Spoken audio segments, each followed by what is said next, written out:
ఎందుకంటే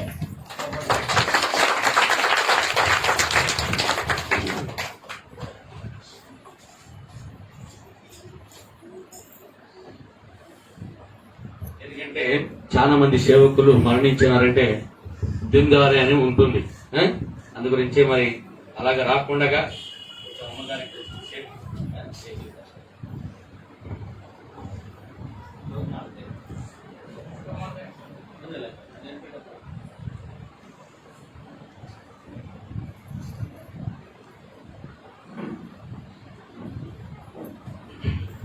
ప్రార్థించుకుందాం. కృపా సత్య సంపూర్ణమైన మా గొప్ప దేవ, సర్వోన్నతుడ, సర్వశక్తిమంతుడ, సర్వాధికారిమైన ప్రభా, సర్వ సృష్టికర్తమైన దేవ, మీ ఘనమైన నామమునకు, మీ ఘనమైన పాదములకు తండ్రి ఈ యొక్క మధ్యాహ్న కాల సమయంలో వందనాలు, స్తుతులు, స్తోత్రాలు చెల్లిస్తూ ఉంటున్నాం. ఈ సమయంలో ప్రభా, మీరు మమ్మల్ని ఐజా నుండి తండ్రి మరి ఈ యొక్క గంగావతి గ్రామానికి నడిపించినటువంటి విధానాన్ని బట్టి మీకు వందనాలు, స్తుతులు, స్తోత్రాలు చెల్లిస్తూ ఉంటున్నాం. మరి ఇక్కడ తండ్రి ఈ యొక్క నీ యొక్క ఆలయంలో మేమందరం కూడా ఈ విధంగా చేరి మరి ఈ యొక్క కోతగాలపు పండుగ, కృతజ్ఞతార్పణల పండుగను చేసే సందర్భంలో మీరు మాకు ఇచ్చినటువంటి యొక్క శ్రేష్టమైన ఆరాధనను బట్టి, సమయాన్ని బట్టి మీకు వందనాలు, స్తుతులు, స్తోత్రాలు.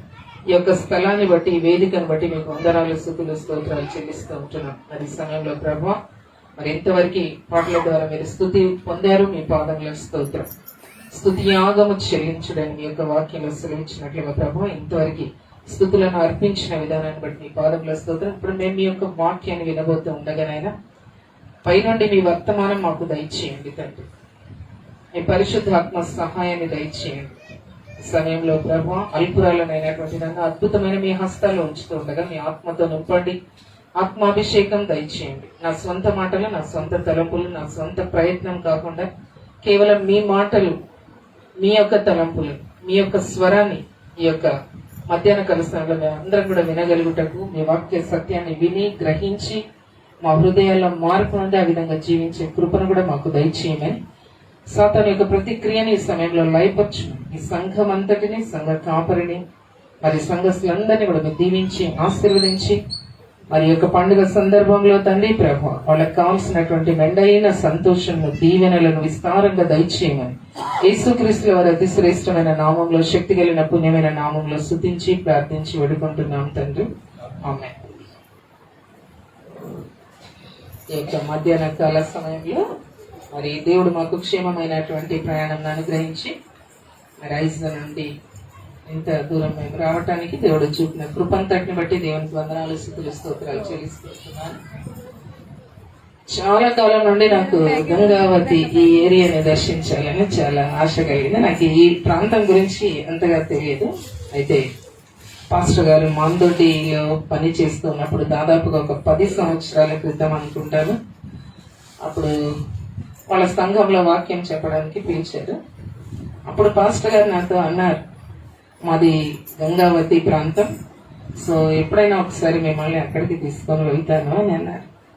సో ఆ మాట నేను చాలాసార్లు గుర్తు పెట్టుకుని ఎప్పుడన్నా పాస్టర్ గారితో మళ్ళీ గుర్తు చేసేదాన్ని. పాస్టర్ గారు మీరు అంటారు కదా గంగావతి ప్రాంతం అని అన్నప్పుడు మరి పాస్టర్ గారు నా యొక్క ఆశ లేకపోతే దేవుని యొక్క సంకల్పాన్ని మరి ఈ దినం మనందరం కూడా నెరవేర్చబడినందుకు దేవుని స్తుతించుదాం. మరి ఈ దినమున మీరు చక్కగా, ఇది చిన్న సంఘము లేదా చిన్న ఆలయం అని నేను అనుకోవట్లేదు, ఎందుకంటే ఇంతకంటే చిన్న ఆలయాల్లో కూడా నేను దేవుని వాక్యాన్ని చెప్పాను. సో నాకు ఇంకా చిన్నగా ఇందులో ఉన్న నేను తలుపులో ఇట్లా స్ట్రైట్గా వస్తున్నాను, కొన్ని చిన్న గుడులు ఇట్లా నేను వంగి వెళ్ళాలన్నమాట. అటువంటి చిన్న గుడులలో కూడా నేను వాక్యం చెప్పాను కాబట్టి నాకు ఇది చాలా పెద్దగానే కనిపిస్తుంది. సో దేవునికి స్తోత్రం చెల్లిస్తూ ఉంటున్నా.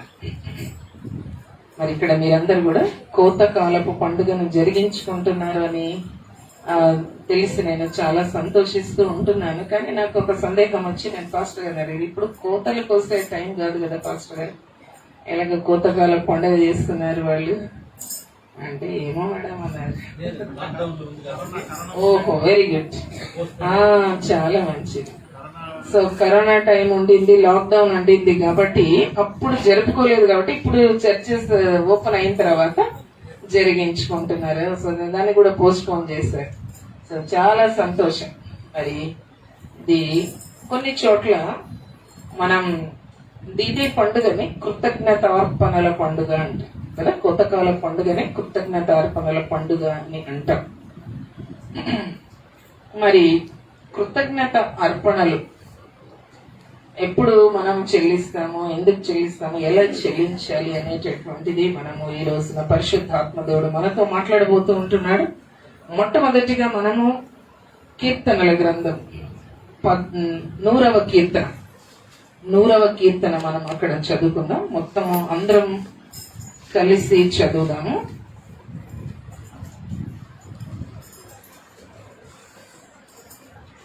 స్తుతి అర్పణ కీర్తన అని వ్రాయబడింది. దాని మీద స్తుతి అర్పణ కీర్తన.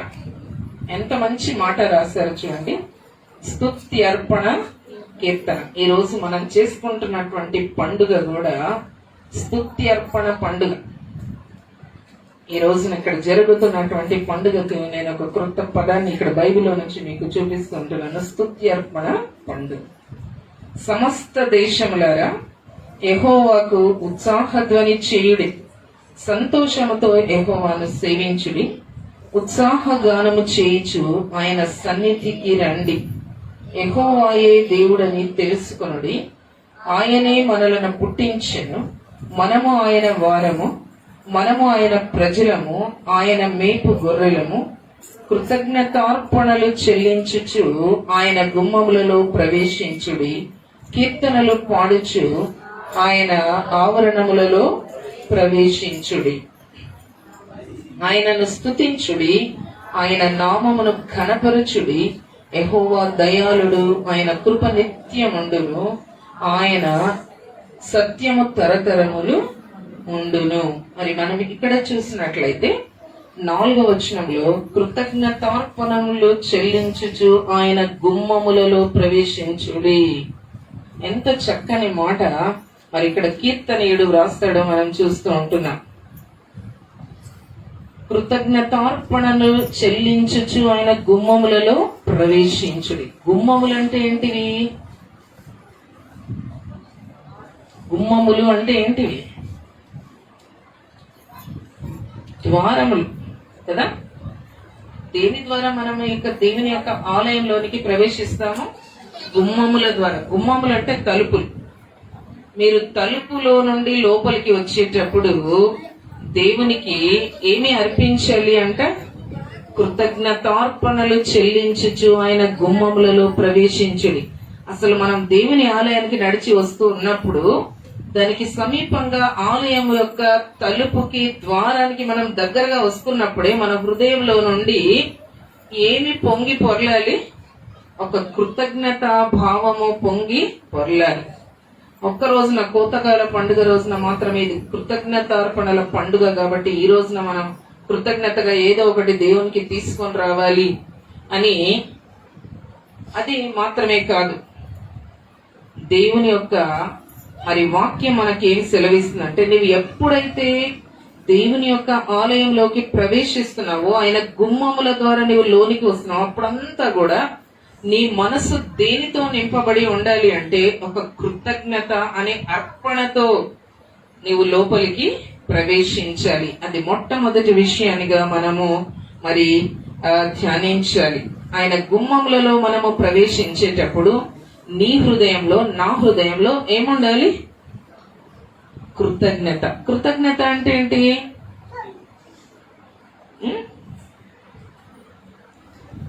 కృతజ్ఞత అంటే ఏంటి? పండగ చేస్తున్నారు కదా, చెప్పండి మరి. సంతోషము, ఇంకా కృతజ్ఞత అంటే ఏంటి? ఎవరైనా మనకి ఏదైనా ఒక మేలు చేస్తే వాళ్ళకి మనం ఏం చెప్తాం? థ్యాంక్స్ చెప్తాం కదా. ప్రతిగా ఏదైనా ఒక బహుమానాన్ని వాళ్ళకి ఇస్తూ ఉంటాం కదా. ఎవరైనా మనకి ఏదైనా ఒక మేలు చేసినప్పుడు వాళ్ళకి ప్రతిగా మనము నోటి ద్వారా మరి థ్యాంక్స్ చెప్పటం గాని లేదంటే ఏదైనా ఒక గిఫ్ట్ రూపంలో వాళ్ళకి కృతజ్ఞత తెలియచేయటం గాని చేస్తూ ఉంటాం. అది కృతజ్ఞత అనేటటువంటిది కదా.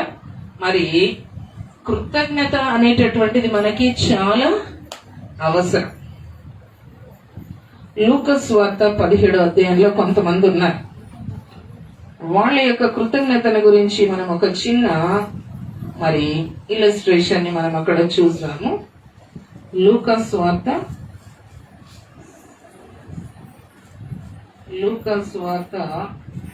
17వ అధ్యాయం 17వ అధ్యాయము 11 నుంచి 19 వరకు మనం ఒకసారి గమనించినాం. అక్కడ ఒక చిన్న స్టోరీ ఉంటుంది, మీరందరూ చక్కగా వినాలి. ఆయన యెరూషలేమునకు ప్రయాణమైపోవచ్చు సమరయ గలిలయుల మధ్యగా వెళుచుండెను. ఆయన యొక్క గ్రామంలోనికి వెళుచుండగా 10 మంది కుష్ఠరోగులు ఆయనకు ఎదురుగా వచ్చి దూరమున నిలిచి, యేసు ప్రభువా, మమ్ము కరుణించుమని కేకలు వేసిరి. ఆయన వారిని చూచి, మీరు వెళ్లి మిమ్మల్ని యాజకులకు కనపరుచుకొనుడని వారితో చెప్పాను. వారు వెళ్ళుచుండగా శుద్ధులైరి. చూడండి, వాళ్ళు అడిగారు. ఇక్కడ ఎంతమంది, ఇక్కడ యేసు ప్రభుల వారు ఉన్నారు. యేసు ప్రభుల వారు ఆ గ్రామంలోనికి వెళ్తూ ఉంటే యేసు ప్రభుల వారికి ఎంతమంది కనిపించారు? మీరు చెప్పాలి, సమాధానాలు చెప్పాలి. గట్టిగా అడుగుతున్నాను మిమ్మల్ని, ఎందుకంటే నేను ఒక టీచర్ కదా. స్కూల్లో నేను టీచర్ని. టీచర్లకి ప్రశ్నలు అడిగే అలవాటు ఉంటుంది. వాళ్ళు పిల్లలు జవాబులు చెప్పకుంటే కోపం వస్తుంది. మీరు పిల్లలు కాదనుకోండి, అయినా నా అలవాటు కదా, నా బుద్ధి నేను బోధించుకోను. ప్రశ్నలు అడిగినప్పుడు మీకు సమాధానం చెప్పాలి. ఎంతమంది యేసు ప్రభుకి ఎదురు వచ్చారు? 10 మంది వచ్చారు. వాళ్ళు ఎవరు? వాళ్ళ గురించి ఏం చెప్పబడింది? కుష్ఠరోగులు. 10 మంది కుష్ఠరోగులు ఎవరికి ఎదురు వచ్చారు? యేసు ప్రభుల వారికి ఎదురొచ్చి ఏమని అడిగారు? యేసు ప్రభువా, మమ్మను కరుణించుమని కేకలు వేసి అడిగారు. అంటే వాళ్ళు కరుణ లేనటువంటి స్థితిలో, చాలా వ్యాధిగ్రస్తులుగా, ఎవరు కూడా వాళ్ళని సమీపించినటువంటి, చాలా మరి వాళ్ళని కుష్ఠరోగుల్ని మనం వెళ్ళి బాగా హలో షేక్ ఇస్తామా? ఇప్పుడు మనం ఎట్లా చూస్తున్నాం? ప్రతి ఒక్కరిని కుష్ఠరోగులాగే చూస్తున్నాం. ఎవరు ఇప్పుడు షేక్ హ్యాండ్ ఇవ్వట్లేదు కదా. కరోనాకి భయపడే ప్రతి ఒక్కరిని కుష్ఠరోగుల్లాగా చూస్తున్నాం. అయితే ఆ దినాలలో కుష్ఠరోగుల్ని ఎవరు దగ్గరికి రానిచ్చేవాళ్ళు కాదు, ఇళ్లలో పెట్టుకునేవాళ్ళు కాదు, ఊరి బయటికి పెట్టేసి ఊరి బయటనే ఉండేటటువంటి వాళ్ళు. వాళ్ళని ఎవరు కూడా కరుణించేవాళ్ళు కాదు. అటువంటి పరిస్థితిలో వాళ్ళు దేవుని అడుగుతున్నారు, యేసు ప్రభువా, మమ్మను కరుణించుము అని అడిగినప్పుడు యేసు ప్రభుకి మరొక పేరేంటి? కరుణామయుడు అంటారు కదా. యేసు ప్రభుల వారి మీద ఒక సినిమా తీశారు తెలుగులో, కరుణామయుడు కదా. ఆయన పేరు కరుణామయుడు. ఆ కరుణామయుడు ఏం చేశాడు? మీరు వెళ్ళి, యేసు ప్రభు వారిని చూచి నిజంగానే కరుణించి కనికరించి, మీరు వెళ్ళి మిమ్మల్ని యాజకులకు కనపరుచుకొనుడని వారితో చెప్పాను. వాళ్ళు ఏమి కూడా స్వస్థత పొందలేదు, ఏం పొందలేదు. అయితే లేవియా కాండము 14వ అధ్యాయము 1 నుంచి 20 వచనాలలో మీరు చూడని అవసరం లేదు. అక్కడ దేవుడు అన్ని కూడా కట్టడలను మరి నిర్ణయించినప్పుడు, ఎవరైనా మరి కుష్ఠరోగులు శుద్ధి పొందితే వాళ్ళు ఏమేమి అర్పించాలి? పావురం అర్పించాలా, లేకుంటే గొర్రెపిల్ల అర్పించాలా, ఏం అర్పించాలి అని వాళ్ళ అర్పణల గురించి దేవుడు అక్కడ వాళ్ళకి సెలవిచ్చాడు. సో ఆ విధంగా మీరు వెళ్ళి యాజకునికి కనపరుచుకోండి, మిమ్మల్ని మీరు యాజకునికి కనపరుచుకోండి అని ధర్మశాస్త్రంలో ఏ విషయం అయితే చెప్పబడిందో ఆ విషయాన్ని దేవుడు వాళ్ళకి గుర్తు చేశాడు. సో వాళ్ళు ఏం చేశారు? విశ్వాసంతో వాళ్ళు ముందుకు వెళ్ళాలి. ఇప్పుడు సో అలా వెళ్తూ ఉన్నప్పుడు ఏం జరిగిందని, వారు వెళ్ళుచుండగానే శుద్ధులైరి. అలా వెళ్తూ ఉండగానే వాళ్ళలో కార్యం జరిగింది. వాళ్ళు ఏమైపోయారు? వాళ్ళు శుద్ధులైపోయినట్లుగా మనం చూస్తూ ఉంటున్నాం.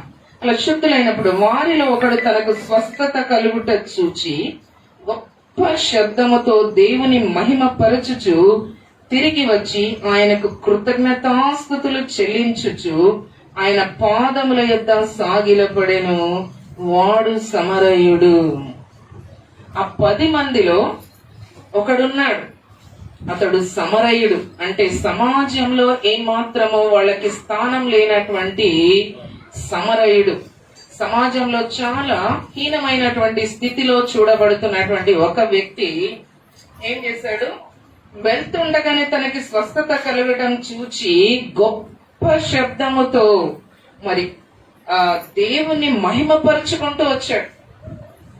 చాలా గొప్ప శబ్దంతో దేవుని మహిమపరచుచు వచ్చి తిరిగి వచ్చి ఆయనకు కృతజ్ఞతాస్తుతులు చెల్లించుచు ఆయన పాదముల యొద్ద సాగిలపడెను. చూడండి, ఏం చేశాడు? తనకి స్వస్థత కలగటం చూశాడు. ఏం కలిగింది? తనకి స్వస్థత కలిగింది. రెండవది, కలుగగానే గొప్ప శబ్దంతో దేవుణ్ణి మహిమపరిచాడు. ఆ తర్వాత ఏం చేశాడు? తిరిగి వచ్చాడు, రిటర్న్ అయ్యాడు, యూటర్న్ తీసుకున్నాడు. వెళ్ళే వ్యక్తి ఏమైంది? మళ్ళీ వెనక్కి తిరిగి వచ్చాడు. ఆయనకు కృతజ్ఞతాస్తుతులు చెల్లించాడు దేవునికి. ఆయన పాదముల యొద్ద సాగిలపడెను అని చెప్పబడింది. కృతజ్ఞతకి కొన్ని గుర్తులుంటాయి కదా. ఆ యొక్క కుష్ఠరోగి సమాజంలో ఎంతగానో మరి హీనమైనటువంటి స్థితిలో ఉన్నటువంటి ఈ వ్యక్తికి మరి స్వస్థత కలిగినప్పుడు ఆ వ్యక్తి చేసినటువంటి పనులేంటి?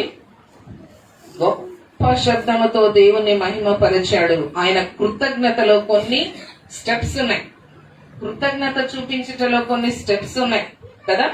గొప్ప శబ్దంతో దేవుణ్ణి మహిమపరిచాడు. పాటలు పాడుతూ ఉన్నప్పుడు చాలాసార్లు మన జీవితాల్లో కూడా దేవుడు కదా, మన హృదయము ఘోరమైనటువంటి హృదయం, అన్నిటికంటే మోసకరమైనది, అది ఘోరమైనటువంటి వ్యాధి గలది, దానిని గ్రహింపగలవాడేవాడు. అటువంటి హృదయాల్ని దేవుడు బాగు చేసి మనందరికీ రక్షణ భాగ్యం ఇస్తే మరి మన హృదయాల్లో ఉన్నటువంటి స్థితి కుష్ఠరోగం కంటే చాలా ఎక్కువ.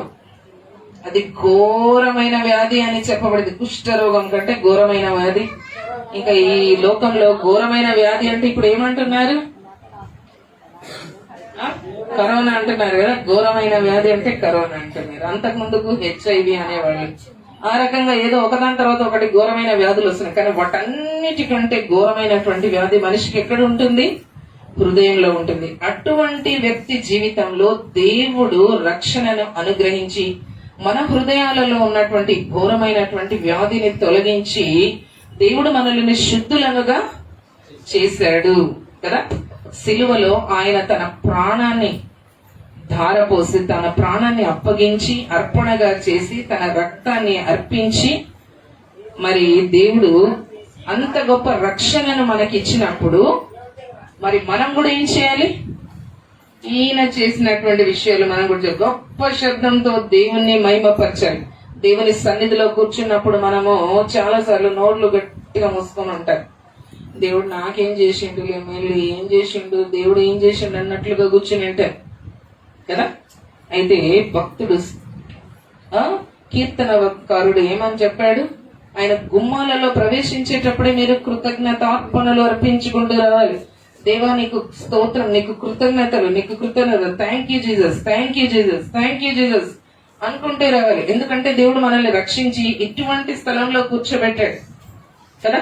ఎంతో మంది నరకానికి వెళ్ళేటటువంటి దారిలో నడుస్తూ ఉన్నారు. విశాలమైనటువంటి మార్గంలో నడుస్తూ వాళ్ళందరూ కూడా నరకానికి వెళ్ళేటటువంటి పరిస్థితి. మరి ఎంతో మంది ఈ కరోనా వ్యాధి వల్ల కూడా ఎంతో మంది చనిపోయి మరి వాళ్ళు భూమి మీద లేకుండా వెళ్ళిపోయారు. అయినా దేవుడు ఇంకా మనల్ని సజీవుల సంఖ్యలో చేర్చి మనల్ని ఇక్కడ పెట్టినప్పుడు మనం ఎంతో కృతజ్ఞత కలిగి దేవుణ్ణి స్తుతించాలి. మన నోరు తెరవాలి, స్తుతించేటటువంటి విధంగా మనం ఉండాలి. తర్వాత తిరిగి వచ్చాడు, దేవుని దగ్గరికి తిరిగి వచ్చి దేవుడు చేసిన కార్యమును బట్టి మళ్ళీ మనం ఏం చేయాలి? తిరిగి రావాల్సినటువంటి అవసరత ఉంటున్నది కదా. మరి తప్పిపోయినటువంటి కుమారుడు కొంతకాలం బయట తిరిగాడు. కానీ ఎప్పుడైతే మారు మనసు కలిగిందో, ఎప్పుడైతే తన తప్పుని తెలుసుకున్నాడో, తన తండ్రి ప్రేమను అర్థం చేసుకున్నాడో, అప్పుడు ఏం చేశాడు? ఆయన తిరిగి వచ్చాడు. తిరిగి వచ్చినటువంటి స్థితి మన జీవితాల్లో కూడా ఉండాలి. తర్వాత అదే విధంగా ఆయనకు కృతజ్ఞతాస్తుతులు చెల్లించాడు.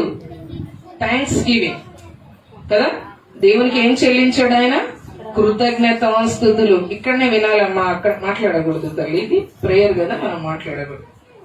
దేవునికి కృతజ్ఞత వినాలి, బాగా వింటే పెద్ద అయిన తర్వాత మీకు కూడా, మీరు పెద్దగానే అవుతున్నారు, మీకు అర్థమైతే ఈ విషయాలు. ఎవరు కూడా ఆట ఆడకూడదు.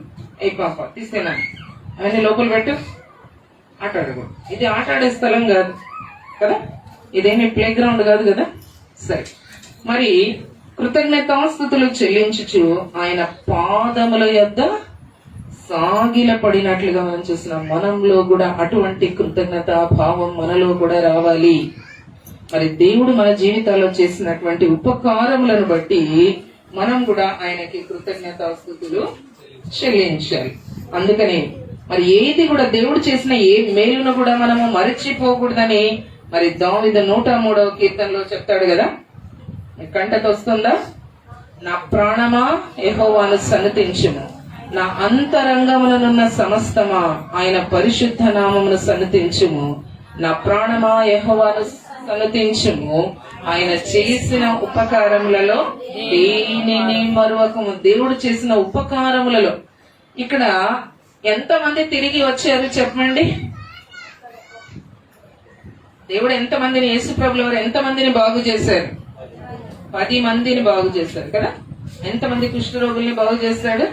యేసయ్య 10 మందిని బాగు చేశాడు. అయితే ఎంతమంది కృతజ్ఞతతో వెనక్కి వచ్చి ప్రభుకి కృతజ్ఞతాస్తుతులు చెల్లించి సాగిలపడ్డారు చెప్పండి? ఇక్కడే 10 మందిలో ఒక్కడు అంటే 100 మందిలో 10 మంది. 10% పీపుల్ కి మాత్రమే కృతజ్ఞతా భావం ఉంటుంది. దేవుడు చేసిన మేలని 90% మంది మర్చిపోతారు. వాళ్ళు 90% మంది కృతజ్ఞతలు చెల్లించాలి అన్న విషయం కూడా వాళ్ళకి తిరిగి వచ్చి ప్రభుకి కృతజ్ఞతాస్తుతులు చెల్లించాలి. అదే నన్ను శుద్ధిగా చేసినటువంటి ప్రభుల వారికి నేను కృతజ్ఞతాస్తుతులు చెల్లించాలి అన్నటువంటి జ్ఞానం వాళ్ళకి ఉండదు, అటువంటి ఆలోచన వాళ్ళకి ఉండదు, అటువంటి కృతజ్ఞతా భావము వాళ్ళకి ఉండదు. కాబట్టి ఈ రోజున మనం నేర్చుకోవాలి, దేవుడు మనకి చేసిన మేలులలో దేనిని కూడా మరువకుండా ఆయనకి కృతజ్ఞతాస్తుతులు చెల్లించాలి. మరి 116వ కీర్తనలో భక్తుడు ఏమని రాస్తున్నాడు చూడండి. 12వ వచనం 13వ వచనం మనం చూద్దాం. యెహోవా నాకు చేసిన ఉపకారములకు నేను ఆయనకి ఏమి చెల్లించుదును? రక్షణ పాత్రను చేత పుచ్చుకొని యెహోవా నామమున ప్రార్థన చేసేదను. మరి చూడండి, యెహోవా నాకు చేసిన ఉపకారములన్నిటికీ నేను ఆయనకి ఏమి చెల్లించుదును? దేవుడు మీ జీవితాల్లో మేలు చేశాడా? ఎంతమంది జీవితాల్లో దేవుడు మేలు చేశారు?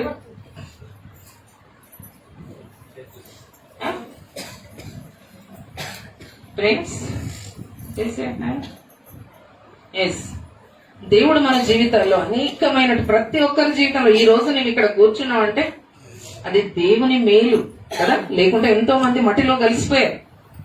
మీ సైడ్ ఎక్కువ మంది చనిపోయారు కదా, మా సైడ్ చాలా మంది చనిపోయారు. ఒకే ఇంట్లోనే 2, 3 వరుస పెట్టి చచ్చిపోయారు. ఒకే ఇంట్లో తండ్రి కొడుకు ఇద్దరు ఒకటే రోజు చనిపోయారు. 2-3 రోజుల తేడాతో ఇంట్లో వాళ్ళు చనిపోయారు. చాలా మంది అలాగా మరి మట్టిలో కలిసిపోయినటువంటి వాళ్ళు. కానీ దేవుడు ఇంకా సజీవుల సంఖ్యలో మనల్ని ఉంచాడు అంటే మనం ఎంతో మరి దేవునికి కృతజ్ఞతాస్తుతులు చెల్లించవలసినటువంటి వారమైంచిన. యెహోవా నాకు చేసిన ఉపకారములన్నిటికీ నేను ఆయనకి ఏమి చెల్లించుదును? ఏం చెల్లించాలి అంటున్నాడు. క్వశ్చన్ వేసుకుంటున్నాడు, తనకి తానే క్వశ్చన్ వేసుకుంటున్నాడు, తనకి తానే మళ్ళీ జవాబు చెప్తున్నాడు, తనకి తానే ప్రశ్న వేసుకుంటున్నాడు, తనకి తానే జవాబు చెప్తున్నాడు. యెహోవా నాకు చేసిన ఉపకారములన్నిటికీ, ఎన్ని ఉపకారాలు చెప్పలేకుండా ఉన్నాడు. దావీదు తన జీవితంలో దేవుడు చేసిన ఉపకారాలని లెక్కించలేను అని అంటూ ఉన్నాడు కదా. సౌలు దినము అనుదినము దావీదు కొరకు వెతుకుచుండెను. అనుదినం ఎక్కడ పోతే అక్కడ వెంబడిస్తున్నాడు. ఎక్కడ పోతే అక్కడ ఆచుకి తెలిస్తే చంపాలి అని ఎంతగానో ప్రయత్నం చేస్తూ ఉంటున్నాడు. ఆ విషయాలు కాదు, బాల్యం నుండి కూడా ఎన్నో సమస్యలను ఎదుర్కొన్నాడు.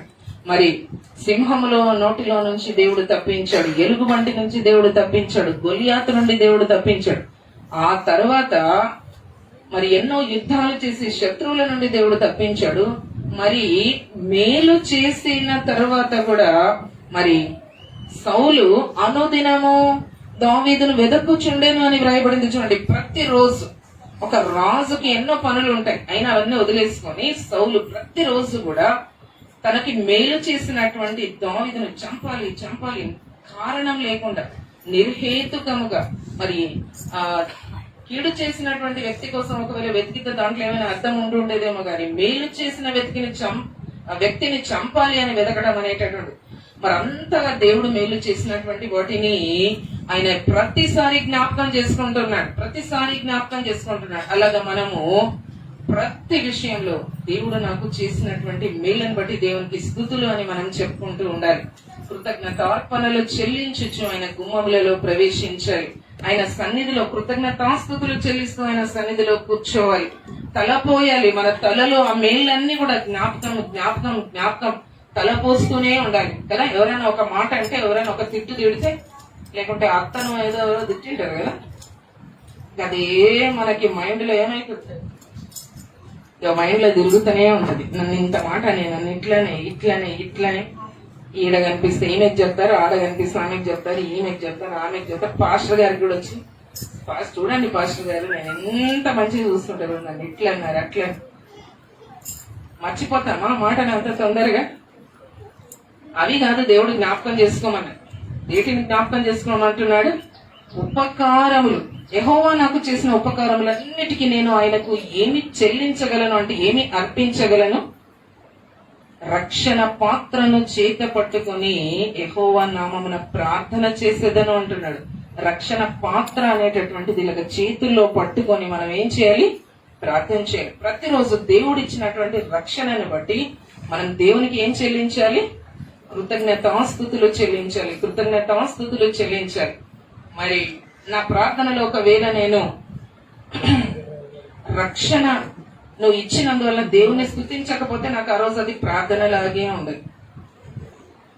ఎక్కడి నుంచి అంటే మరి ఎన్నికలైనటువంటి నన్ను, అపాత్రాలైనటువంటి నన్ను, అయోగ్యురాలైనటువంటి నన్ను ప్రభువుని ఎంతగానో ప్రేమించి నా నిమిత్తం నువ్వు పరలోక మహిమను సైతం విడిచిపెట్టి, తండ్రితో కూడా ఉండే భాగ్యాన్ని సైతం విడిచిపెట్టి, మిమ్మల్ని మీరు ఎంతగానో తగ్గించుకొని మనుషుల పోలికగా పుట్టి దాసుని స్వరూపాన్ని ధరించుకొని మిమ్మల్ని మీరు రిక్తులుగా చేసుకొని సిలువ మరణము పొందినంతగా విధేయత చూపి సిలువలో నా నిమిత్తము మరణించి నా కోసము మీ రక్తాన్ని కార్చి మీ గొప్ప రక్షణ నాకు అనుగ్రహించి నీ కుమార్తెగా నన్ను స్వీకరించి నీ రాజులైన యాజక సమూహంలో నన్ను చేర్చి నీ సొత్తైన ప్రజలుగా నన్ను చేసుకొని ఏర్పరచబడిన వంశంలో నన్ను ఉంచి చీకటిలో నుండి ఆశ్చర్యకరమైన వెలుగులోనికి నన్ను దాటించి మరి నాయన నీకు మరి నీ జీవ గ్రంథంలో నా పేరును వ్రాసి మరి నీ యొక్క రాజ్యంలో నాకు స్థలము సిద్ధపరుస్తున్నందుకు నీకు వందనాలు. ఈ వర్డ్స్ ప్రతిరోజు కూడా నేను చెప్పుకుంటాను నా ప్రార్థనలో, ప్రతిరోజు అది చెప్పకపోతే నాకు ఆ రోజు అది ప్రార్థన లాగే ఉండదు. సో కృతజ్ఞత, రక్షణ పాత్రను చేతపుచ్చుకొని యెహోవా నామమున కృతజ్ఞత ప్రార్థన చేయాలి. కృతజ్ఞత స్తుతులు దేవునికి చెల్లించాలి అన్నటువంటి విషయాన్ని మనం నేర్చుకోవాలి. మరి దేవుని యొక్క వాక్యంలో మనం చూసినట్లయితే మొట్టమొదటిగా అర్పణలు అర్పించింది ఎవరు? Very good. ఆదాము అవ్వలకి పుట్టినటువంటి కయీను హేబెలు అర్పించారు కదా. ఇద్దరు తీసుకొని వచ్చారు అర్పణ కదా. అర్పణ తీసుకొని వచ్చినటువంటి ఇద్దరిలో తేడాలు ఉన్నట్లుగా దేవుడు గమనించాడు. ఇద్దరు అర్పణ తీసుకొని వచ్చారు. తెచ్చామంటే తెచ్చాం కాదు. ఏం చూస్తాడు దేవుడు? ఓ మా పక్కింటి ఆమె 5 కేజీలు తెచ్చిందే, నేను 6 కేజీలు తెచ్చి తీసుకొని పోతాను. పోటీ కోసం కాదు, దేవుడు అక్కడ హృదయాన్ని చూస్తూ ఉంటున్నాడు. ఏం చూస్తున్నాడు దేవుడు? హృదయాన్ని చూస్తూ ఉంటున్నాడు. హేబేలు యొక్క అర్పణని తీసుకొని వచ్చినప్పుడు ఆయన నిర్దోషమైనటువంటి ఒక గొర్రె పిల్లను తీసుకొని వచ్చినట్లుగా మనం చూస్తున్నాం. అదే హేబేలు అయితే కయ్యను అయితే ఏం చేశాడు? తాను వ్యవసాయకుడు కదా, కోత కాలం వచ్చింటది, కోత గోచింటది, కానీ మంచి పక్కన తన కోసం పెట్టుకొని దేవునికి ఎట్లాంటివి తీసుకొని వచ్చాడు? బాగలేనివి తీసుకొని వచ్చాడు కదా. బాగలేనివి తీసుకొని వచ్చి బలిపీఠం మీద కయ్యను పెట్టినప్పుడు దేవుడు వాటిని అన్నిటిని కూడా ఏం చేసిండు? అంగీకరించలేదు. పెద్ద సుడిగాలు వచ్చేసి వాటన్నిటిని ఎగిరిపోయేటట్లుగా చేసింది. అదే హెబెలు తన యొక్క గొర్రె పిల్లని అర్పించినప్పుడు మరి దేవుడు దానిని అంగీకరించి మరి దాని యొక్క అర్పణని అర్పించినప్పుడు దాని పొగ మరి దానిలో నుంచి వచ్చేటటువంటి ధూపము ఆయనకి నైవేద్యంగా ఆయన అంగీకరించినట్లుగా మనం చూస్తూ ఉంటున్నాం. అర్పణ తెచ్చేటప్పుడు మరి దేవుడు ఏం చూస్తున్నాడని మనం చూసినట్లయితే హెబ్రీయులకు రాసిన పత్రిక 11వ అధ్యాయం 4వ వచనాన్ని గమనించండి. మనం అర్పణ తెచ్చేటప్పుడు ఎలాంటి అర్పణ తీసుకొని రావాలి దేవునికి అనేటటువంటిది మనం జ్ఞాపకం చేసుకోవాలి. విశ్వాసమును బట్టి హెబెలు కయ్యను కంటే శ్రేష్టమైన బలి దేవునికి అర్పించెను. విశ్వాసముతో తీసుకొని రావాలి. అర్పణ తీసుకొని వచ్చేటప్పుడు ఎలా తీసుకొని రావాలి? వాళ్ళు తెస్తున్నారా, వీళ్ళు తెస్తున్నారా, వాళ్ళని చూసి వీళ్ళని చూసి కాదు తీసుకొని రావాల్సింది. దేన్ని బట్టి తీసుకొని రావాలంట?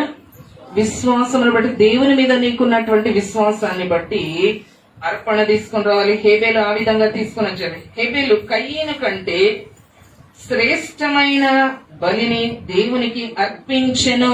శ్రేష్టమైన అర్పణ తీసుకొని వచ్చాడు. మనం తెచ్చే అర్పణ ఎలా ఉంది? శ్రేష్టమైన అర్పణగా ఉందా లేదా? అది దేవుని దగ్గర మన హృదయంతో తీసుకొని రావాలి. అర్పణ తెచ్చేటప్పుడు ఊరికే డబ్బా నింపుకొని వచ్చేది కాదు, తట్ట నింపుకొని వచ్చేది కాదు, సంచి నింపుకొని వచ్చేది కాదు. ఎలా దేవుడు తీసుకొని రావాలి? హృదయంలో చూస్తాడు దేవుడు. హృదయాన్ని చూస్తాడు, ఇచ్చేటటువంటి హృదయాన్ని చూస్తాడు. గాని నువ్వేమిచ్చావనేది దేవునికి ముఖ్యం కాదు, నువ్వెంత ఇస్తున్నావు అన్నది దేవునికి ముఖ్యం కాదు కదా. మరి యేసు ప్రభుల వారు ఒకసారి కానుక పెట్టే దగ్గర కూర్చొని ఉన్నాడు. మరి ఆ రోజు ఆలయంలో అందరూ కానుకలు వేస్తూ పోతూ ఉంటున్నారు. గొప్ప గొప్ప ధనవంతులు వచ్చారు. ఓ గల్ గల్ అనుకుంటా మరి బంగారు నాణ్యాలని, వెండి నాణ్యాలని వాళ్ళు వేసి పోతూ ఉంటున్నారు. ఇంత మూటలు తెచ్చేశారు. ఒక పేద విధవరాలు వచ్చింది. పేద విధవరాలు వచ్చి ఎంత వేసింది? ఆమె 2 కాసులు మాత్రమే వేసింది. అప్పుడు దేవుడు అందరికంటే కూడా ఈ బీద విధవరాలు అందరికంటే ఎక్కువ వేసింది అని చెప్పాడు. అంటే 2 కాసులు అందరికంటే ఎక్కువ కాదు, కానీ ఆమె ఏం చేసిందంట? తన జీవనమంతయు ఆయనకి వేసినట్లుగా మనం చూస్తూ ఉంటున్నాం. జీవనమంతయు ఆమె అంతగా ప్రేమించింది, తన జీవితం అంతటిని ప్రేమించినట్లుగా మనం చూస్తూ ఉంటున్నాం. మరి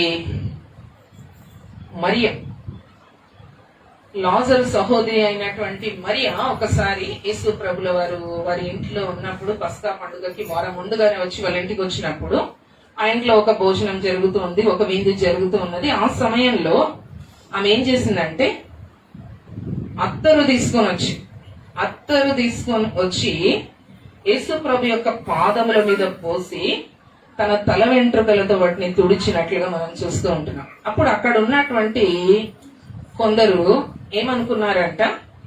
అయ్యో, ఇంత విలువైన అత్తరు తెచ్చి యేసు ప్రభు యొక్క పాదముల మీద పోసి వేస్ట్ చేయటం అవసరమా?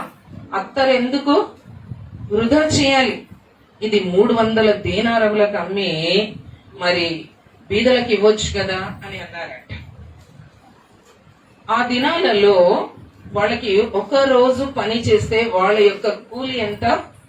దేనారం. ఇంకొక చోట ద్రాక్ష తోట దగ్గర పని చేసే వాళ్ళ విషయంలో చెప్పినప్పుడు ఒక రోజుకి 1 దేనారం వాళ్ళకి కూలీగా వచ్చాయి. అయితే మనకి సంవత్సరానికి ఎన్ని దినాలు ఉంటాయి? 360 దినాలు ఉంటాయి కదా, 365 దినాలు ఉంటాయి.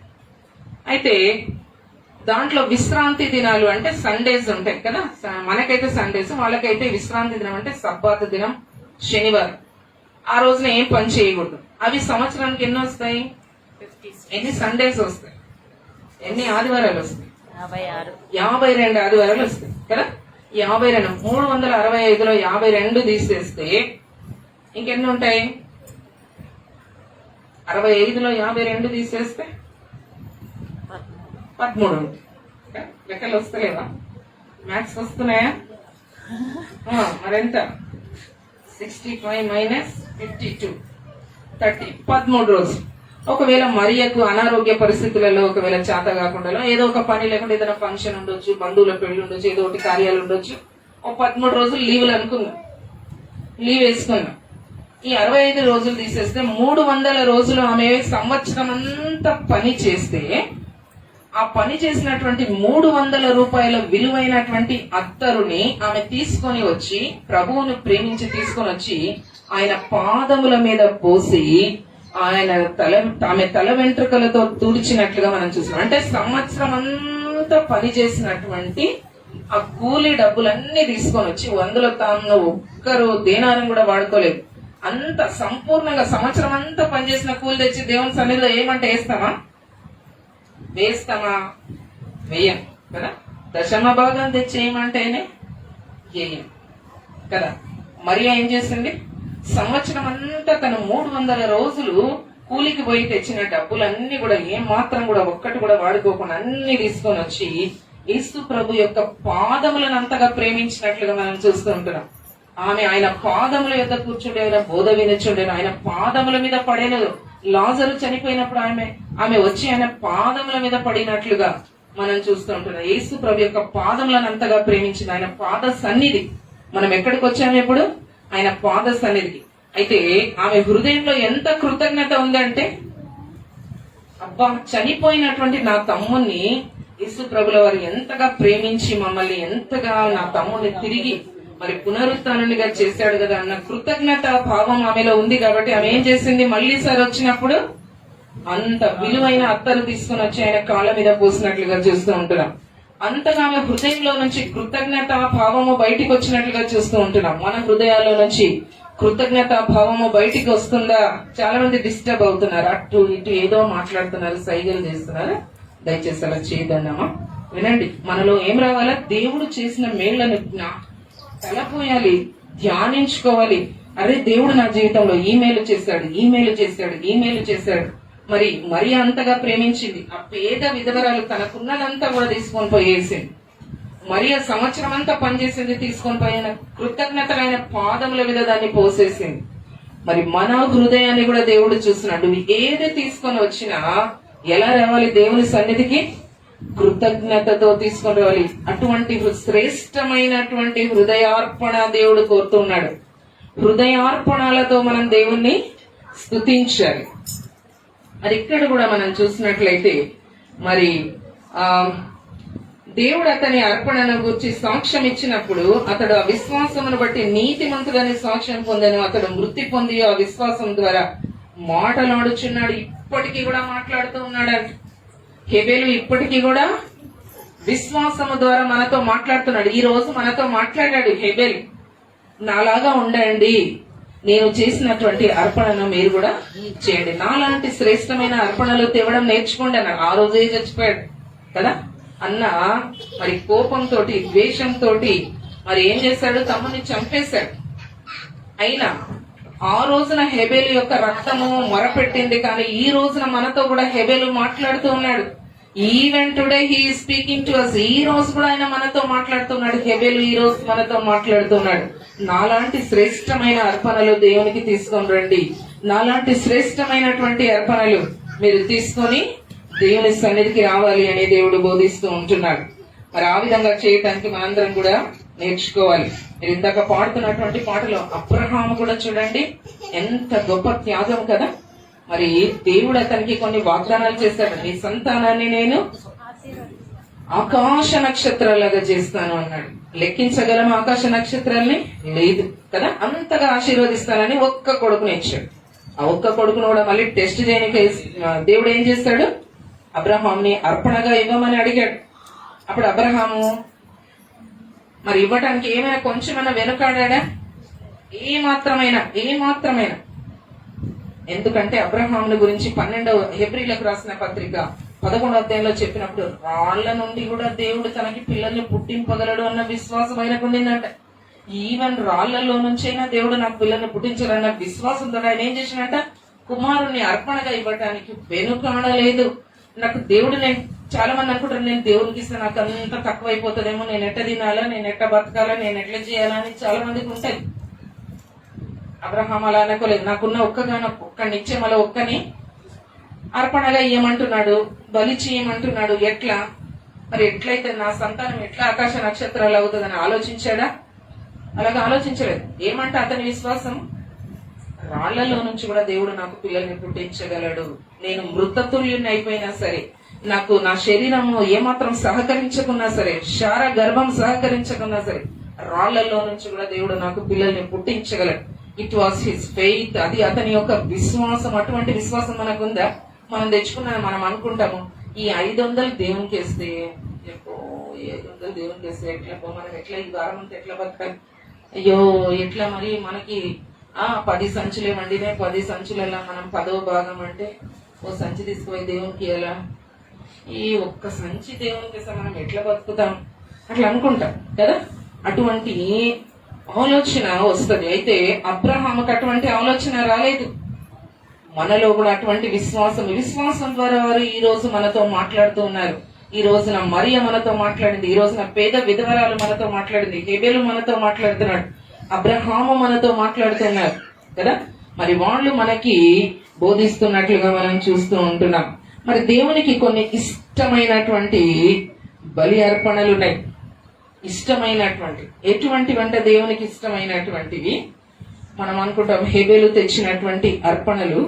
అయితే దేన్ని దేవుడు కోరుతున్నాడు ఇష్టమైనటువంటి బలిగా అంటే కీర్తనలు 51వ కీర్తన 16వ వచనాన్ని ఒకసారి చదువుదాం.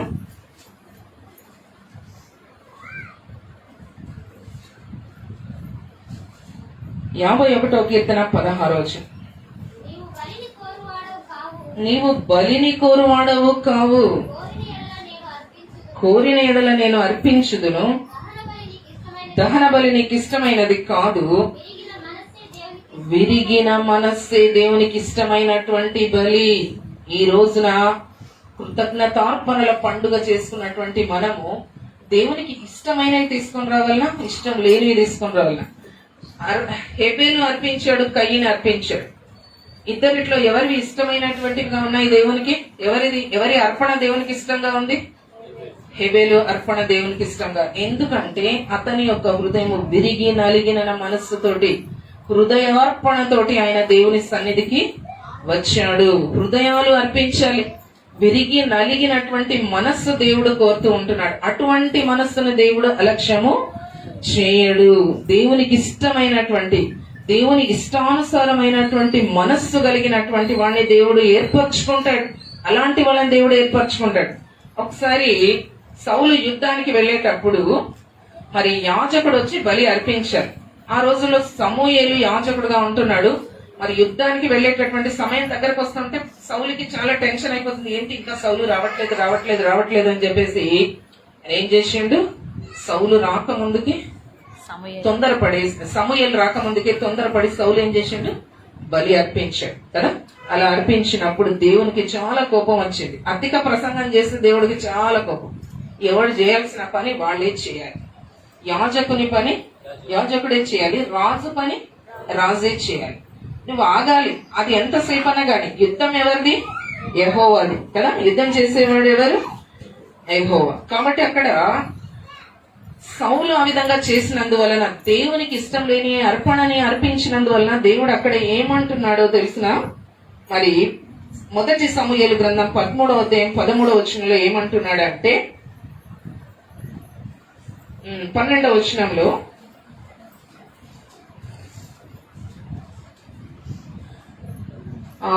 ఇంకనో యెహోవాను శాంతి పరచక మునుపే ఫిలిస్తీయులు గిల్గాలునకు వచ్చి నా మీద పడుదురు అనుకొని నా అంతటా నేనే సాహసించి దహన బలి అర్పించి తిని.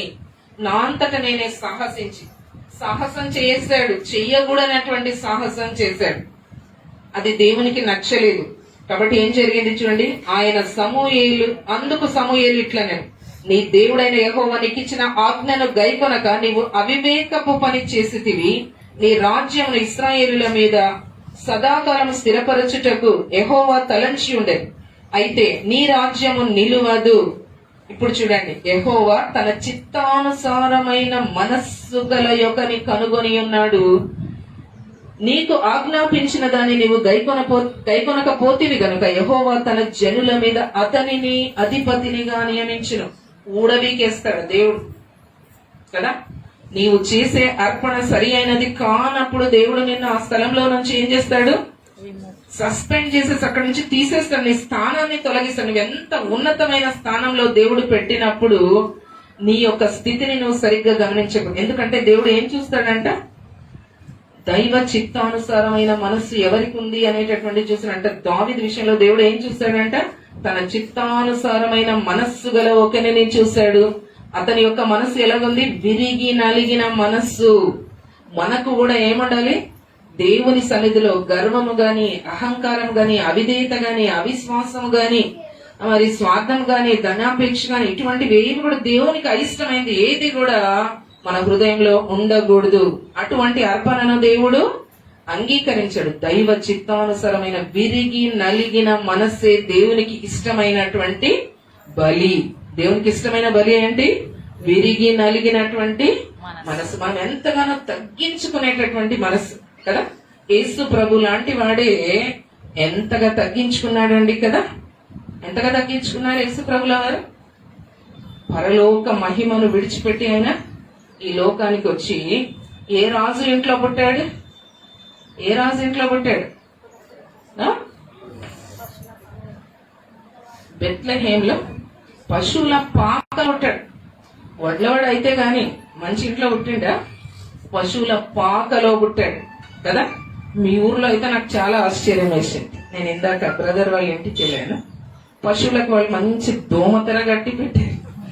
ఇది ఎందుకు ఇలా కట్టారంటే దోమలు వస్తాయి కదా. పశువులకే దోమతెరలు కడతా ఉంటే పాపం యేసు ప్రభు దోమతెర లేకుండా పశువుల పాకలు ఎట్లా వండుకుని ఉంటాడు కదా. మనమైతే మన పిల్లలకి ఇప్పుడు చిన్న అంబ్రెలాస్ ఉన్నాయి.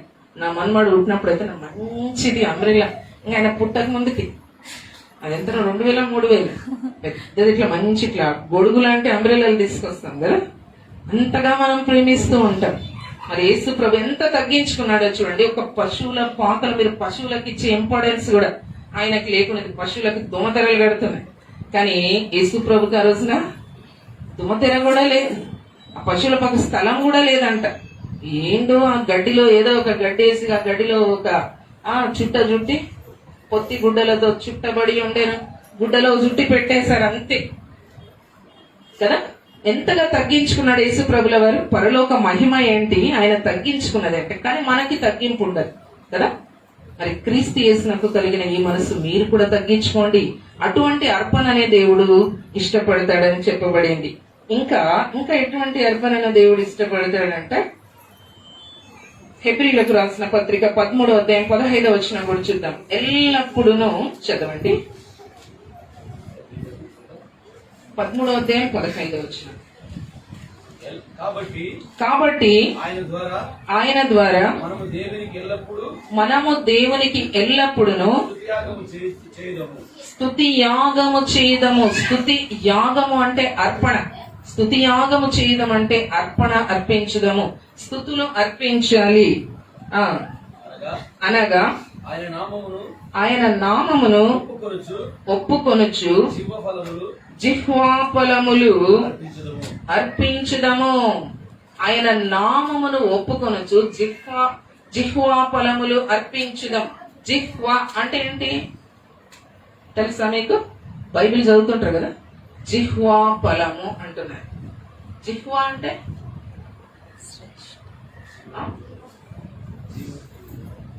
నాలుక. జిహ్వా అంటే ఏంటి? నాలుక. జిహ్వా అంటే నాలుక. నాలుకతో మనం ఏం చేయాలి? జిహ్వా ఫలము అర్పించడం అంటే స్తుతులు చెల్లించడం. నోటి స్తుతి చెల్లించాలి. స్తుతి యాగము చేయాలి అంటే ఏ అవయవం కావాలి మనకి?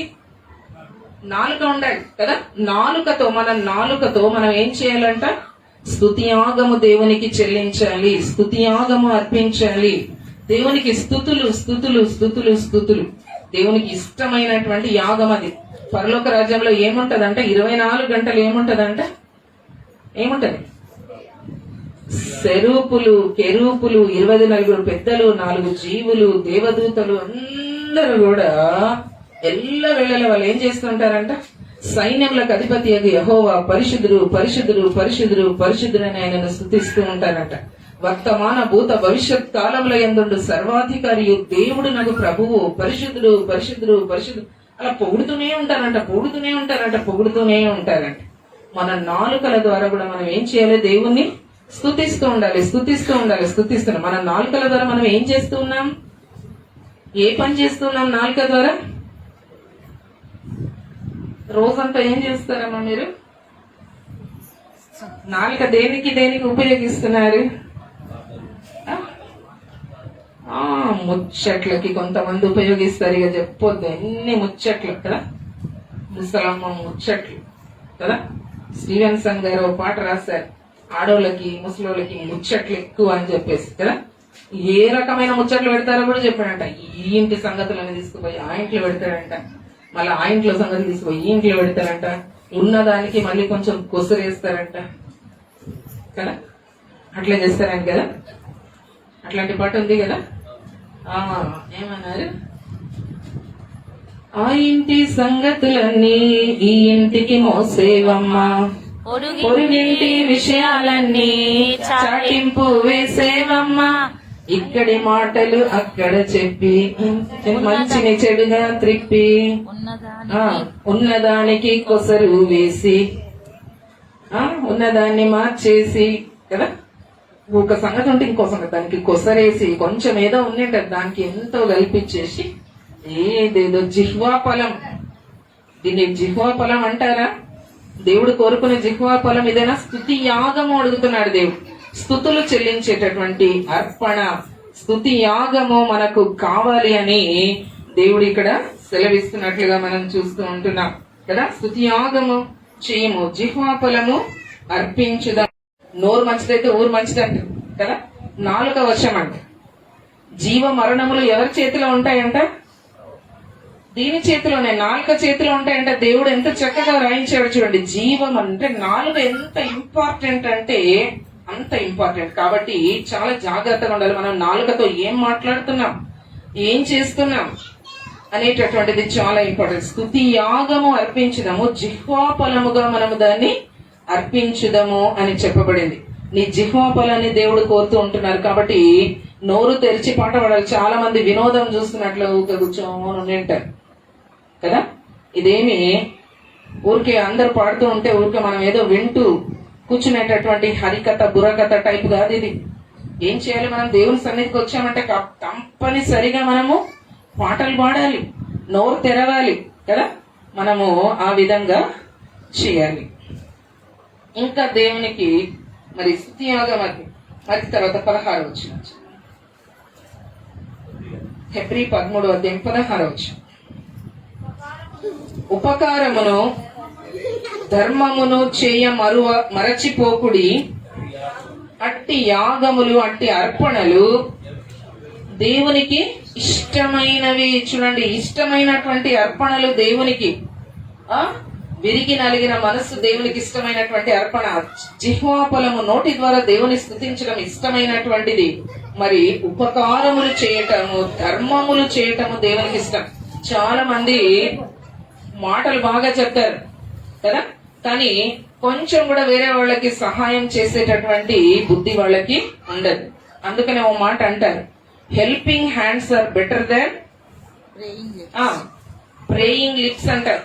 ప్రార్థన చేయమంటే రాత్రంతా కూర్చొని ప్రార్థన చేస్తారు, ప్రతి శుక్రవారం ఉపవాస ప్రార్థన చేస్తారు, కానీ పక్కన వాళ్ళు కష్టంలో ఉంటే చెయ్యి జాపి వాళ్ళకి ఏ కొంచెం కూడా సహాయపడేటటువంటి మనస్తత్వం ఉండదు.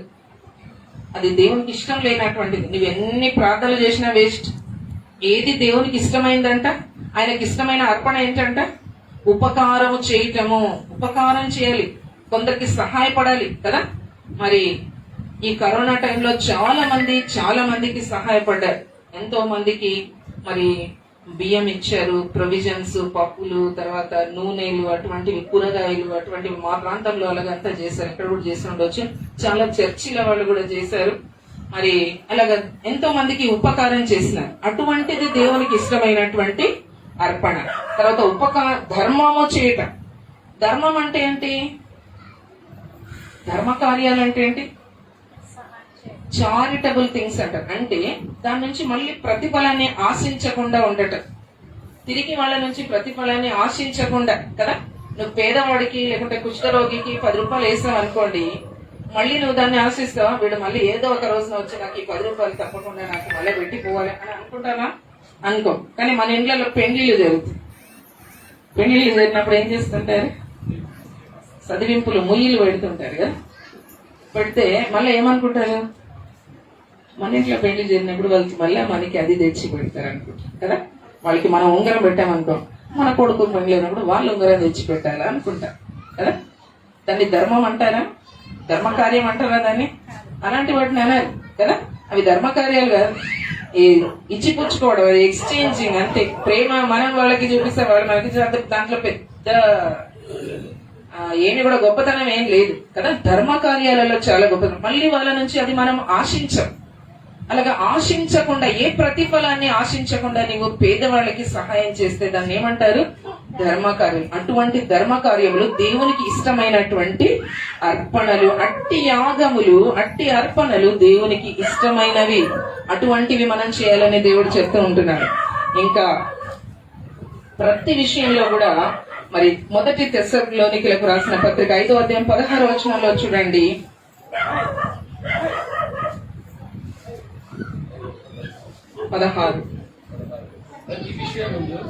ప్రతి విషయమందును కృతజ్ఞతాస్తుతులు చెల్లించుడి. ప్రతి విషయంలో కూడా కృతజ్ఞతాస్తుతులు చెల్లించాడనట.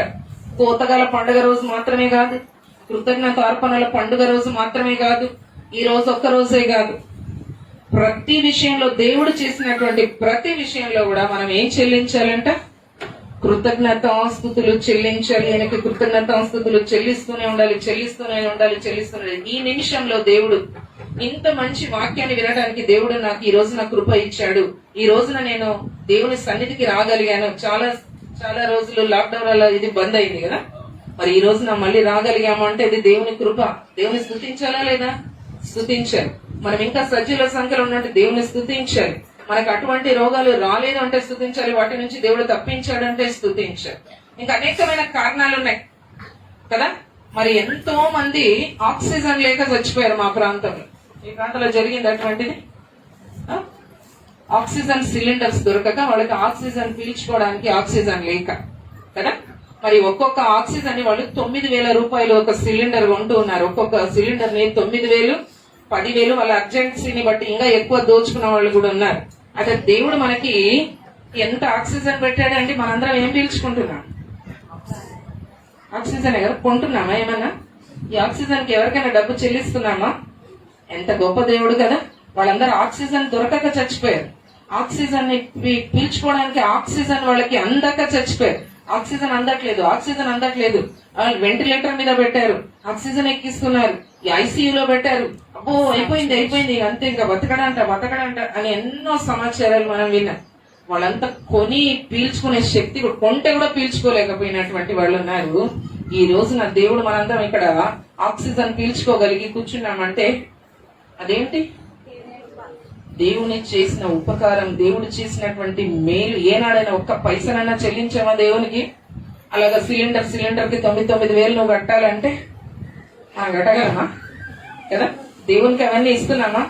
అరే నేను ఈ రోజు అంతా ఒక సిలిండర్ ఆక్సిజన్ పీల్చాను కాబట్టి దేవునికి పోయి ఈ రోజు నేను 9,000 వేసి వస్తానని ఏనాడని అనుకున్నామా? మనం అనుకోలేదు. ఎంత ప్రేమ గల దేవుడు, ఎంత దయగలిగినటువంటి దేవుడు, ఎంత ఉపకారములు చేస్తున్నటువంటి దేవుడు. దేవుడు చేసిన ఉపకారాలను ఏ రకంగా కూడా మనము మర్చిపోకూడదు అన్నటువంటి విషయం. ఇంకా దేవునికి ఇష్టమైనటువంటి చివరిది ఒక్క విషయం చెప్పి నేను ముగిస్తాను. రోమీలకు రాసిన పత్రిక 12వ అధ్యాయం 1వ వచనం చూడండి.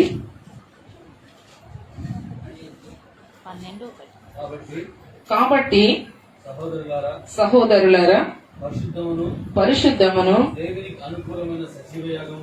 దేవునికి అనుకూలమునైన సజీవ యాగముగా మీ శరీరములను ఆయనకు సమర్పించుకొనుడని, అర్పణ చేయుడని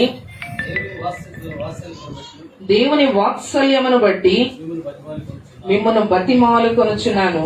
ఇట్టి సేవ మీకు యుక్తం. పౌలు ఏం చేస్తున్నాడు? మనందరినీ బతిమాలుకుంటున్నాడు. బతిమాలుకోవడం అంటే ప్లీజ్ చేయవా ప్లీజ్ దయచేసి నీ కాళ్ళు పట్టుకుంటా, దయచేసి అని చేతులు పట్టుకుంటా, దయచేసి ఇది చెయ్యి అని బతిమాలు కూడా. దయచేసి మా ఇంటికి రండి, దయచేసి అలా అడుక్కుంటారు కదా, అది బతిమాలు కూడా. పౌలు మనందరినీ బతిమాలుకుంటున్నాడు. పౌలు దైవ సేవకుడు కదా. ఆయన మనల్ని ఒక విషయంలో బతిమాలుకుంటూ ఉన్నాడు. పౌలు రాసినటువంటి 14 పత్రికలలో ఒక విశ్వాసి ఎలా జీవించాలి అనేటటువంటి విషయాలన్నీ కూడా రాశాడు కదా. అక్కడ ఏమని చెప్తూ ఉన్నాడు? కాబట్టి సహోదరులారా, సహోదరీయులారా, పరిశుద్ధమును దేవునికి అనుకూలమైన సజీవ యాగముగా మీ శరీరములను ఆయనకు సమర్పించాలి. చివరిగా మనం ఏం సమర్పించాలి అంట? మన శరీరములను కూడా ఆయనకి సమర్పించాలి. మనస్సు సమర్పిస్తే చాలు అన్నాడు దేవుడు. విరిగి నలిగిన మనస్సు కావాలంటాడు. మనస్సుతో పాటు మళ్ళీ ఇప్పుడు ఏమడుగుతున్నాడు దేవుడు? శరీరం కూడా ఇచ్చేయాలంటున్నాడు. మన శరీరం అంతా ఆయనకి సజీవ యాగముగా, ఇలా జీవిస్తూనే దీన్ని ఒక అర్పణగా, యాగము అంటే అర్పణ, సజీవ యాగం అంటే సజీవమైనటువంటి ఒక అర్పణగా ఆయనకి మన యొక్క శరీరాల్ని అర్పించాలంట. అంటే ఏం చేయాలంట? అర్పించడం అంటే దీన్ని రోజు ఇంత కోసి కోసి దేవునికి ఇవ్వాలా? లేకుంటే మనల్ని మనం తీసుకొని పోయి ఇలా కోతగల పండుగ నా శరీరం నీకు బట్టి ఇస్తామా? ఏమని చెప్పాలి? ఏం చేయాలి? పరిశుద్ధంగా దాన్ని కాపాడాలంట. పరిశుద్ధమును దేవునికి అనుకూలమైన సజీవ యాగముగా దాన్ని ఇవ్వాలి. పరిశుద్ధమైనదిగా ఈ యొక్క దేహాన్ని మనం ఎలా కాపాడుకోవాలి? ఈ శరీరాన్ని దేవుని కోసం మనం ఎలా కాపాడాలి అంట? పరిశుద్ధత. పరిశుద్ధత అంటే దీనికి ఏ అపవిత్రత కూడా అంటించకూడదు. చాలా శరీర కార్యాలు ఉన్నాయి, అవన్నీ కూడా ఏం చేస్తాయి? శరీరాన్ని అపవిత్రం చేస్తాయి. గలతీలకు రాసిన పత్రిక 5వ అధ్యాయంలో చూడండి, అక్కడ ఏమున్నాయి? అయితే శరీర కార్యములు స్పష్టములై ఉన్నాయి, అవన్నీ కూడా అపవిత్రం చేస్తాయి మనిషిని యొక్క శరీరాన్ని. శరీర కార్యములు స్పష్టమయ్యునగా వేవనగా జారత్వము, అపవిత్రత, కాముకత్వము, విగ్రహారాధన, అభిచారము, ద్వేషములు, కలహము, మత్సరములు, క్రోధములు, కక్షలు, భేదములు, విమతములు, అసూయలు, మత్తతలు, అల్లరితో కూడిన ఆటపాటలు మొదలైనవి. అల్లరితో కూడినటువంటి ఆటపాటలు అన్ని చూడండి. మరి ఎంత స్పష్టంగా భక్తుడు రాస్తున్నాడు. శరీర కార్యాలు ఏవైతే మనిషిని పరిశుద్ధంగా ఉండకుండా చేస్తాయి అంటే వాటి లిస్టు పెట్టాడు ఇక్కడ. మనం పరిశుద్ధంగా జీవించాలంటే ఇవేవి కూడా మన శరీరంలోకి అంటకుండా చూడాలి. ఏ మాత్రం కూడా అంటడానికి వీలు లేదు కదా. ఏవేవి ఉండకూడదు అంటున్నాడు? జారత్వం ఉండకూడదు కదా. వ్యభిచారం, జారత్వం అంటే వ్యభిచారం అనేటటువంటిది శరీరానికి అంటకుండా చూడాలి. అపవిత్రత అంటకూడదు. అపవిత్రమైనటువంటివి ఏవి కూడా, త్రాగుడు గాని, మరి ఈ యొక్క పొగ త్రాగటం గాని, మత్తు పదార్థాలు తీసుకోవటం గాని, ఇంకా అవి ఇవి కొంతమంది నములుతా ఉంటారు కదా. కొంతమంది నవ్వులలో వేసుకొని ఇలా బుగ్గలో పెట్టుకుంటారు. పెట్టి పెట్టి క్యాన్సర్ వచ్చేసేస్తుంది దీనికి కదా. నాలుకకు, దవడకు, బుగ్గకు, ఎక్కడో చోట వచ్చేస్తుంది, గొంతుకు, దేనికి ఒకటి తెచ్చుకుంటుంటారు. సరే, అవన్నీ ఏమో కానీ అటువంటివి ఏవి కూడా మనలో ఉండకూడదు కదా. దేవుని బిడ్డలకు శరీర కార్యములు, దేహాన్ని చాలా, నోటిని దేవుడు దేనికోసం వాడమంటున్నాడు? స్తుతియాగం అర్పించడానికి. మీ జిహ్వ ఫలం అర్పించాడంటే ఈ నాలుగని మరి ఏదేదో నమ్మలడానికి, ఏదేదో టేస్ట్ చేయాలని అనుకుంటూ ఉంటారు కదా. మత్తు పదార్థాలని టేస్ట్ చేయాలని, ఆ గుట్కాలని టేస్ట్ చేయాలని, ఇంకా ఏవేమి ఉంటాయో నాకైతే తెలియదు, వాళ్ళ ఇష్టం కానీ సంథింగ్ ఏవేవో ఉంటాయి కదా. అవి టేస్ట్ చేయాలనిపిస్తుంది నాలుకకి. దేవుడు ఏమో నాలుకకి ఏ టేస్ట్ పెట్టాలంటున్నాడు? స్తుతులు అర్పిస్తూ అలాంటి జిహ్వా ఫలాన్ని తీసుకొని రండి అంటే ఈ వ్యర్థమైనటువంటివన్నీ కూడా తీసుకొని వెళ్తూ ఉంటున్నారు. ఇంకా ఏంటి? కాముకత్వం ఉండకూడదు. కామము సంబంధమైనటువంటి ఏ ఆలోచన కూడా మనలో రాకుండానట్లుగా మన శరీరాన్ని చాలా పరిశుద్ధంగా కాపాడుకోవాలి. విగ్రహారాధన ఉండకూడదు. విగ్రహారాధన అంటే నిజంగా అదే మేమేం చేయము, మేము క్రైస్తవులం, మేము ఇట్లా బొమ్మలు పెట్టుకోము, మేమేం ఆచరించము అంటే కాదు. దేవుని కంటే నువ్వు దేన్నైతే ప్రేమిస్తావో అదంతా కూడా నీ జీవితంలో విగ్రహమే. వాళ్ళు దేవుని కంటే నువ్వు ఇంకొక వ్యక్తిని ఎవరినైనా బాగా ప్రేమించావనుకోండి, అది విగ్రహమే కదా. మా ఇంటికి చుట్టాలు వచ్చారు కాబట్టి ఈ రోజు నేను రాను గుడికి అంటే, దేవుని కంటే ఎవరిని ప్రేమిస్తున్నావు? ఎవరిని ప్రేమిస్తున్నా? బంధువుల్ని ప్రేమిస్తున్నా, చుట్టాలని ప్రేమిస్తున్నా. ఇంటికి వచ్చిన చుట్టాలకి అన్ని చేసి పెట్టాలని మీ ఆలోచన ఉంటుంది. నీ సమయం ఏదో చూసుకొని నువ్వు తెల్లవారుజామున లేస్తావు, అర్ధరాత్రి కూర్స్తావు, లేకుంటే మేల్కొని ఉంటావు, ఏం చేస్తావు, అన్ని వాళ్ళకి చేసి పెట్టే దేవుని సమయానికి దేవుని దగ్గరికి రావాలి. విగ్రహారాధన అంటే దేవుని కంటే మనం దేన్ని కూడా అధికంగా ప్రేమించకూడదు. దేవుని వాక్యం కంటే అధికంగా దేన్ని ప్రేమించకూడదు. మన పిల్లల్ని సైతం ఏమని చెప్పాడు? ఎవడైనా నా శిష్యుడు కాగోనాడులా వాడు వాని తల్లినైనాను, తండ్రినైనాను, భార్యనైనాను, భూములనైనాను, పిల్లలనైనాను దేనికంటే కూడా నాకంటే అధికంగా ప్రేమించకూడదు అంటాడు. ఎందుకు అలా చెప్తున్నాడు? అది విగ్రహారాధనతో సమానం కదా. మన ఇళ్లలో వినాయకుడు బొమ్మ డోగులు ఏమంటారు, మనం అనకూడదు అనుకోండి వాళ్ళ బొమ్మల పేర్లు. అసలు ఏ విగ్రహాలు మనం పెట్టుకోకుండా, అరే మేమేం విగ్రహారాధన చేయట్లేదంటే కాదు, వేరే వేరే విగ్రహాలు ఉంటాయి కదా. పిల్లలకి, చదువుకున్న పిల్లలకి సెల్ ఫోన్ ఎందుకోసం ఇస్తున్నారు? ఆన్లైన్ క్లాసులు వినండిరా బాబు అంటే మొత్తం దాంట్లో ఉండేటటువంటి ఆటలన్నీ వాళ్ళ విగ్రహాలు అయిపోయి ఉంటాయి కదా. దాంట్లో ఉండే ప్రతి ఆట విగ్రహము అయిపోయి ఉంటాయి. మరి అలాంటివి కూడా మనలో ఉండకుండానట్లుగా మనం జాగ్రత్త పడాలి. చూడకూడనివి ఎన్నో ఉంటాయి. మరి కొంతమందికి అయితే సీరియల్ ఒక విగ్రహం అయిపోతుంది. ఆ టయానికి స్త్రీల కూటం పెట్టారని కూడా ఎవరు సీరియల్ టయానికి కనుక స్త్రీల కూటం పెడితే వస్తారా స్త్రీలు? చాలా మంది రారు కదా. ఎందుకంటే మనకి దేవుని కంటే కూడా అదే ఎక్కువ. ఒకవేళ ఇక్కడ కూర్చున్నా కూడా బలవంతంగా ఏం అడుగుతారో, పాస్టర్ అడుగుతారని ఒకవేళ వచ్చినా కూడా వాళ్ళ ధ్యాస అంతా ఎక్కడ ఉంటది?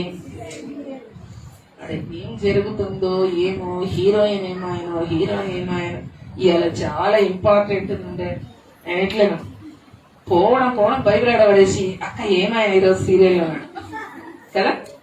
అంత ఉంటది, ప్రాణం గిలగిల కొట్టుకుంటూ ఉంటది, అది చూడకుంటే ఉండలే. అట్లా ఉంటది. దేవుని కంటే అధికంగా నువ్వు సీరియల్ ని ప్రేమిస్తే అది నీ జీవితంలో విగ్రహం. ఇంకా దేన్నైనా ప్రేమిస్తే అది విగ్రహం. తిండిని ఎక్కువగా ప్రేమిస్తే అది విగ్రహం. దేవుని కంటే ఏది కూడా మనం ప్రేమించే విగ్రహారాధన అనేటటువంటిది ఉండకూడదు. మరి అభిచారములు, ద్వేషములు, ఇవన్నీ నేను ఎక్స్ప్లెయిన్ చేశానంటే టైం సరిపోదు. ద్వేషములు మీకు ఇవన్నీ తెలుసు. కలహములు, కొట్లాటలు, మత్సరములు అంటే అసూయ పడటము, క్రోధములు, ఎక్కువైనటువంటి కోపములు, కక్షలు, ఒకరి మీద ఒకరు కక్షలు, భేదములు, విమతములు, అసూయలు, మత్తతలు, అల్లరితో కూడినటువంటి ఆటపాటలు. ఆ సినిమా పాటలు వినకుంటే, చెవులలో దానిలో పెట్టకుంటే ఉండలేరు కొంతమంది. ఎప్పుడు 24 గంటల చెవులో అవతల ఉండాల్సిందే. డ్రైవింగ్ చేసేటప్పుడు కూడా చెవులలో పెట్టుకున్నట్టే. ఎక్కడ కొడుతున్నారు, దేని కొడుతున్నారు, ఏం చేస్తున్నారో తెలియదు వాళ్ళకి కదా. చాలా మంది యాక్సిడెంట్స్ ఈ చెవులలో పెట్టుకోవడం వల్లనే జరుగుతుంది. ఏదో వింటుంటారు, ఏదో ఒక విగ్రహం వల్ల ఉంటుంది. సో అటువంటివన్నీ కూడా మనము తొలగించుకోవాలి. మన శరీరంలో పరిశుద్ధతని కాపాడాలి. దేవునికి అనుకూలమైనటువంటి సజీవయంగా దేవునికి అనుకూలంగా నడుచుకోవాలండి. ఏదైతే దేవునికి ఇష్టమో అది మాత్రమే చేయాలి. ఏవి దేవునికి ఇష్టమని ఆ కింద వ్రాయబడింది. అయితే ఆత్మ ఫలమేమనగా ప్రేమ, సంతోషము, సమాధానము, దీర్ఘశాంతము, దయాళుత్వము, మంచితనము, సాత్వికము, ఆశా నిగ్రహము, పరిశుద్ధత, ఇవన్నీ కూడా మన హృదయాలలో నింపుకోవాలి, మన శరీరాలలో కూడా నింపుకోవాలి. మరి అట్టి అర్పణని దేవునికి ఇష్టమైనటువంటిది అని రాయబడింది కదా. మరి అనుకూలమైనటువంటి సజీవ యాగముగా మీ శరీరములను సమర్పించుకున్నాడని దేవుని వాత్సల్యమును బట్టి, వాత్సల్యత అంటే ప్రేమ, దేవుని ప్రేమను బట్టి మిమ్మల్ని బతిమాలుకుంటున్నారు. ఈ యొక్క సాయంకాల సమయంలో కూడా దేవుని వాక్యం మిమ్మల్ని అందరినీ కూడా ప్రతి ఒక్కరిని కూడా బతిమాలుకుంటున్నాం. సహోదరుడా, నీ యొక్క శరీరాన్ని పరిశుద్ధంగా కాపాడు, దేవునికి అనుకూలమైన విధంగా కాపాడు. సహోదరి, నీ శరీరాన్ని దేవుని కోసం అనుకూలమైనదిగా ప్రతి ఒక్కరు మీ శరీరములను, మీ అవయవములను, మీ నాలుకలను మీరు మరి దేవునికి ఇష్టమైనటువంటి యాగములుగా సమర్పించడని భక్తుడైనటువంటి పౌలు ఈ రోజున ఈ సాయంకాల సమయంలో మనల్ని ప్రతి ఒక్కరిని బతిమాలుకుంటున్నట్లుగా మరి దేవుని యొక్క వాక్యం మనల్ని హెచ్చరిస్తుంది. ఇట్టి సేవ మీకు యుక్తమైనది అని చెప్పబడింది. This is the best thing for you. ఇదే యుక్తమైన, this is the worthy thing. ఇలా చేయటమే సరి అయినటువంటిది. యుక్తమైనది అంటే ఏంటి? సరి అయినటువంటి విషయం. ఇదే సరి అయినటువంటి విషయం. ఈ కోతగాల పండుగలు, అర్పణలు, కృతజ్ఞత అర్పణలు చెల్లించేటటువంటి పండుగలు, దేవునికి ఇష్టమైనటువంటి అర్పణలేవో మనం వాటిని దేవుని దగ్గరికి తీసుకొని రావాలి. ఏవేవి దేవునికి ఇష్టమైన అర్పణలు? శ్రేష్టమైన అర్పణలేవి? విరిగి నలిగిన మనస్సే దేవునికి ఇష్టమైనటువంటిది కదా. ఉపకారములు దేవునికి ఇష్టమైనటువంటిది. ధర్మ కార్యములు చేయటం దేవునికి ఇష్టమైనది. మన శరీరమును ఆయనకు అర్పించటం ఇష్టమైనది. మన నాలుక స్తుతియాగము చేయటం ఆయనకి ఇష్టమైనటువంటి అర్పణ. దేవునికి ఇష్టమైనటువంటి అర్పణలు దేవుని సన్నిధిలోనికి మనం తెచ్చినట్లుగా, మన బియ్యంతో దేవుడు ఏం చేయలేడు, మన జొన్నలతో దేవుడు ఏం చేయలేడు, మనం ఇచ్చేటటువంటి వేటితో కూడా నువ్వు బంగారం తీసుకొస్తాడు దేవుడు ఏం చేయలేడు. దేవునికి తక్కువనా? అవన్నీ దేవునికి లేవా కదా.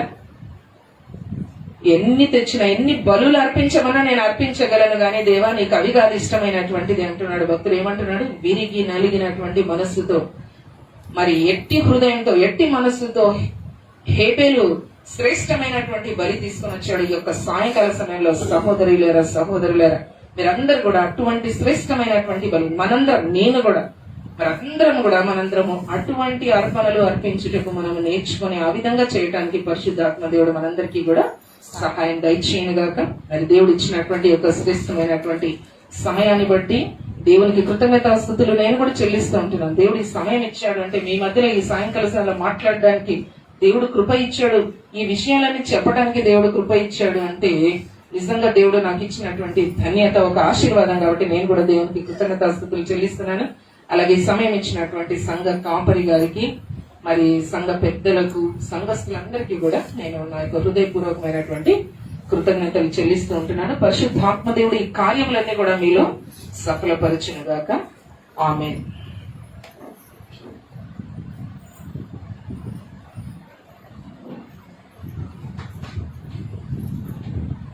మంచిది. అమ్మగారు ఇంతవరకు చక్కని యొక్క ఉపదేశాన్ని, వాక్య సందేశాన్ని మనకు అందించారు. మనం టైం చూస్తూనే ఉన్నాం కానీ టైం చూడకూడదని మొదలే చెప్పాం కదా. సంపూర్తిగా ఆరాధన చేసుకోవాలి మనం. కృతజ్ఞత అర్పణల పండుగ మొదటి చెప్పాను. కోతకాలపు పండుగ అంటే కృతజ్ఞత అర్పణల పండుగ. దేవుడు చేసిన ఉపకారములు మీరు దేనిని మరవకుండా ఆయన సన్నిధిలోనికి నీవు తీసుకుని రావాలి. అంత మాత్రం కాదు, మీ శరీరాలను సజీవ యాగముగా దేవునికి సమర్పించుకోవాలి.